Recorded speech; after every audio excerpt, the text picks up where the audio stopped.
کہتے ہیں کہ آسمان سب کا ایک جیسا ہوتا ہے، لیکن مجھے ہمیشہ لگتا تھا کہ میرا آسمان تھوڑا الگ ہے۔ اس میں رنگ بھی میرے اپنے ہیں اور ران بھی میری اپنی۔ آج جب میں اپنے کمرے کی کھڑکی کے پاس بیٹھ کر باہر دیکھتی ہوں تو لگتا ہے اب ہم کتنی جلدی سے پر لگا کے اڑ گیا۔ ابھی کل ہی کی تو بات تھی جب میں گڑیا کے گھر بناتی تھی، اور آج میں اپنی زندگی کے 7ویں سال کی دہلیز پر کھڑی ہوں۔ ان 17 سالوں میں نے بہت کچھ دیکھا، بہت کچھ سیکھا۔ کچھ ہنستے ہوئے چہرے یاد ہیں تو کچھ آنسو جو چپکے سے تکیے پہ گرے۔ شروعات وہاں سے ہوئی جہاں بچپن کی بے فکری اور دنیا بہت چھوٹی اور خوبصورت لگتی تھی۔ بچپن کی یادوں کے البم کو الٹوں تو مجھے ایک ایسی لڑکی نظر آتی ہے جو آج کی مجھ سے بالکل الگ تھی، بہت ہی معصوم، حد زیادہ احساس اور اپنے آپ میں رہنے والی۔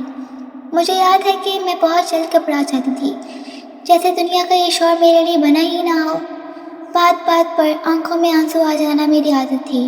میرا کانفیڈنس اتنا کم تھا کہ کسی کے سامنے کھل کر اپنے دل کی بات بھی نہیں کہہ پاتی تھی۔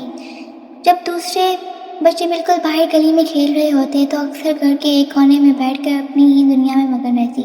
لوگ کہتے تھے کہ میں بہت کمزور ہوں، لیکن سچ تو یہ تھا کہ بس بہت معصوم تھی، جو دنیا کی چلاکیوں سے بے خبر تھی۔ وہ روتی ہوئی لڑکی سی لڑکی شاید یہ نہیں جانتی تھی کہ یہ خاموشی ایک دن اس کی سب سے بڑی طاقت بننے والی ہے۔ وقت گزرتا گیا اور بچپن کی وہ معصوم لڑکی اب آہستہ آہستہ بڑی ہو رہی تھی۔ اسکول کے دن شروع ہوئے تو وہ ڈر اور جھجک ابھی بھی ساتھ تھی۔ جب کلاس میں ٹیچر میرا نام پکارتی تھی تو دل کی دھڑکن تیز ہو جایا کرتی تھی اور ہونٹ جیسے سل جاتے تھے۔ لیکن زندگی ہمیشہ ایک جیسی نہیں رہتی۔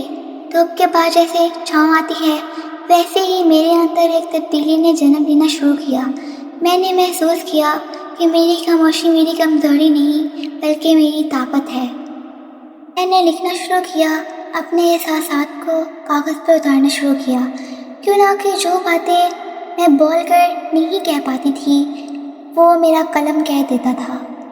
ایک دن میں نے آئینے میں خود کو دیکھا اور مسکرا کر کہا، تم کمزور نہیں ہو، تمہارا ایک آسمان ہے جہاں تمہیں خود اپنی پرواز کرنی ہے۔ یہ وہ دن تھا جب میں نے رونا چھوڑ کر مسکرانا اور خود پر یقین کرنا سیکھا۔ کہتے ہیں اسکول کے دور میں دوستیاں سب سے سچی ہوتی ہیں، لیکن وقت جب رنگ بدلتا ہے تو اچھے اچھے پکے رشتے بھی کچے دھاگوں کی طرح ٹوٹ جاتے ہیں۔ چوتھی جماعت کا سال تھا جب اس لڑکی کی زندگی میں عائشہ نام کی ایک سہیلی آئی۔ ان دونوں کی دوستی اسکول بھر میں اتنی مشہور تھی کہ اساتذہ بھی اکثر دوسری لڑکیوں کو ان کی مثال دیا کرتے تھے۔ ایک دوسرے کے گھر آنا جانا، ہر چھوٹی بڑی خوشی غم سانجھا کرنا، ان کو دیکھ کر لگتا تھا یہ ساتھ ان کی بھرکا ہے۔ لیکن کہانی میں موڑ تب آیا جب وہ دونوں گریڈ 9 میں پہنچیں اور ان کے گروپ میں ایک اور لڑکی زویا شامل ہو گئی۔ دن اچھے گزر رہے تھے مگر زندگی ہمیشہ ایک جیسی نہیں رہتی۔ کچھ لوگوں کی بے جا مداخلت، حسد اور غلط فہمیاں ایسی دیوار بن کر کھڑی ہوئی جس نے سب کچھ بکھیر کر رکھ دیا۔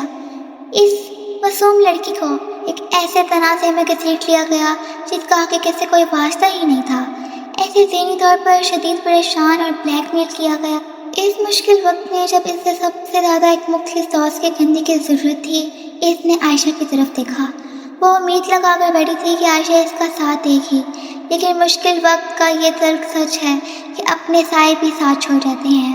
عائشہ کے گھر والوں نے اسے سب معاملے سے دور کر دیا اور صاف کہہ دیا کہ ان کی بیٹی کو اس سب میں شامل نہ کیا جائے۔ در حقیقت عائشہ 9ویں اور 10ویں جماعت میں آ کر خود بدل چکی تھی اور اسکول کی کچھ ایسی لڑکیوں کے ساتھ اٹھنے بیٹھنے لگی تھی جن کا چلن ٹھیک نہیں تھا۔ وہ لڑکی ایک سچی دوست ہونے کے ناطے عائشہ کو روکتی، ٹوکتی اور سمجھاتی تھی، لیکن شاید عائشہ کو مخلصانہ سمجھانا اور اپنی آزادی میں مداخلت لگا۔ جب یہ سارا طوفان تھم گیا تو اس لڑکی نے اپنی محبت کا بھرم رکھنے کے لیے دوبارہ عائشہ سے رابطہ کرنا چاہا، تو عائشہ کا جواب انتہائی سرد اور اجنبی تھا۔ میرے پاس اتنا فالتو وقت نہیں ہوتا، میری نئی دوستی ہیں۔ اس دن اس لڑکی کو زندگی کا سب سے بڑا سبق ملا کہ جن دوستوں کو ہم اپنی پوری کائنات سمجھ لیتے ہیں وہ وقت بدلتے ہی کتنی آسانی سے مسکرا کر آگے بڑھ جاتے ہیں۔ لیکن میں اس وقت بالکل بے خبر تھی کہ یہ طوفان ابھی تھما نہیں تھا۔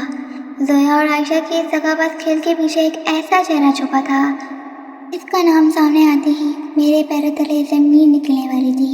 وہ کون تھا، یہ جاننے کے لیے دیکھیے اگلی ایپیسوڈ۔ ہائی فرینڈز، آپ کو یہ فرسٹ ایپیسوڈ کیسی لگی کمنٹ میں ضرور بتائیے گا۔ اسٹوری اچھی لگی ہو تو ویڈیو کو لائک، شیئر اور چینل کو سبسکرائب کرنا مت بھولیے گا۔ اپنا بہت سارا دھیان رکھیے اور مجھے اپنی دعاؤں میں یاد رکھیے گا۔ اللہ حافظ۔